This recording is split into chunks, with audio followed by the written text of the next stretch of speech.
या बोटचा स्फोट घडवून आणलेला आहे। हा दिवस आहे 14 फेब्रुवारी 2019 पुलवामा येथे या बसवर हल्ला झाला आणि यामध्ये जवळपास 40 जवान शहीद झालेले आहेत।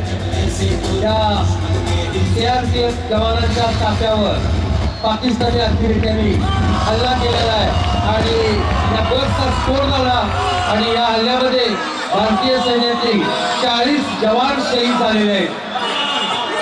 या ठिकाणी CRPFच्या बसवर पाकिस्तानी अधिकाऱ्यांनी हल्ला केलेला आहे आणि त्यामध्ये 40 जवान आपले शहीद झाले 14 फेब्रुवारी 2019 आणि या हल्ल्याचा बदला घेण्यासाठी 26 फेब्रुवारी 2019 रोजी भारतीय वायुसेनेने 12 मिराज विमानांसहित LOC पासून 80 किलोमीटर पाकिस्तानमध्ये घुसून आतंकवादी तळ उद्ध्वस्त केलेले आहेत।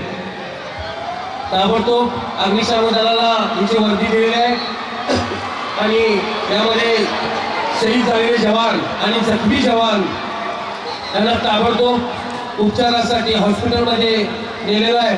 ही जो स्फोट झालेला आहे हा स्फोट विझवण्यासाठी अग्निशमन दलाची गाडी तत्परतेने तिथे उपस्थित झालेली आहे।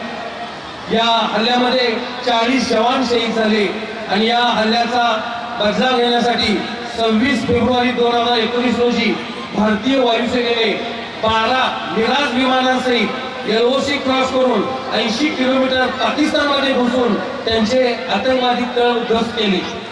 ते तळ उद्ध्वस्त केल्यानंतर पाकिस्तानने पण याचा बदला घेण्यासाठी 27 फेब्रुवारीला सकाळी